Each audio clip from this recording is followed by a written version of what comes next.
تو حضرت سیدنا صدیق اکبر رضی اللہ تعالی عنہ نے اجازت طلب کی. آپ صلی اللہ علیہ وسلم نے جس حالت میں تھے آپ کو آنے کی اجازت دے دی.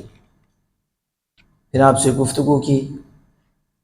پھر سیدنا عمر فاروق رضی اللہ تعالی عنہ نے اجازت طلب کی. تو جس حالت میں رسول اکرم صلی اللہ علیہ وسلم تھے اسی حالت میں ہی حضور صلی اللہ علیہ وسلم ان کو بھی اذن اور اجازت دے دی. پھر ان سے بھی گفتگو کی. پھر حضرت عثمان غنی رضی اللہ تعالی عنہ نے اجازت طلب کی. تو آقا دو جہاں صلی اللہ علیہ وسلم بیٹھ گئے اور اپنے کپڑوں کو سیدھا کیا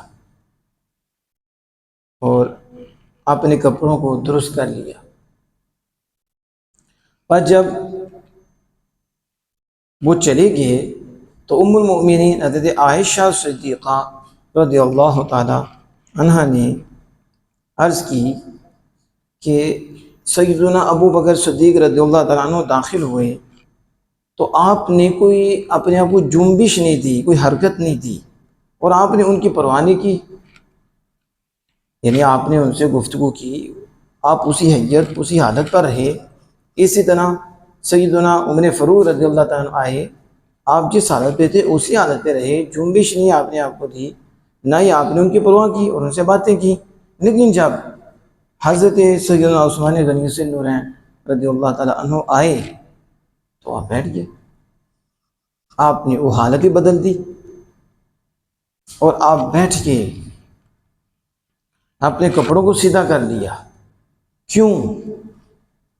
ظاہر ہے کہ آپ نے یہ ساری کنڈیشن دیکھی کہ پہلے کتنی بڑیاں ہستیاں آئی ہیں لیکن نبی اکرم صلی اللہ علیہ وسلم ان کے ساتھ اس طرح کا انداز اختیار نہیں کیا جو انداز سیدنا عثمان غنی ذو النورین رضی اللہ تعالیٰ کے ساتھ کیا ہے. تو حیرت بھی ہوتی ہے. تو پھر ام المومنین حضرت عائشہ صدیقہ رضی اللہ تعالی عنہ نے نبی اکرم صلی اللہ علیہ وسلم کی بارگاہ میں یہ عرض کر دی. تو آقا دو جہاں صلی اللہ علیہ وسلم اس وقت فرمایا، مفہوم اس کا یہ عائشہ، میں اس مرد سے حیا کیوں نہ کروں جس سے اللہ کے فرشتے حیا کرتے ہیں. یہ ہیں سیدنا عثمان غنی ذو النورین رضی اللہ تعالی عنہ. اور ایک روایت میں آتا ہے کہ آپ نے فرمایا عثمان رجل حی، عثمان ایک حیا دار مرد ہیں. یعنی حیا میں سیدنا عثمان غنی رضی اللہ تعالیٰ سب صحابہ میں زیادہ تھے. سارے صحابہ کامل الحیا تھے لیکن آپ ان میں بھی حیا میں آگے تھے.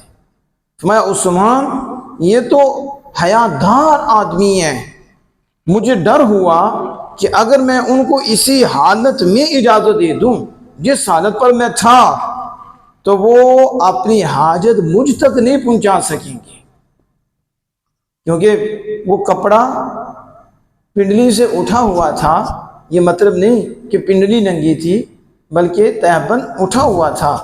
تو اتنی حیا تھی کہ اس حالت میں مجھے دیکھ کر وہ اپنا معافی ضمیر مجھ تک نہ پہنچا سکتے. اتنے حیا والے ہیں سیدنا عثمان غنی رضی اللہ تعالی عنہ. تو دیکھو وہ کتنے حیا والے ہیں اور جو ان کے اوپر بولتے ہیں کتنے حیا سے دور ہیں اور نیرے فطور ہیں.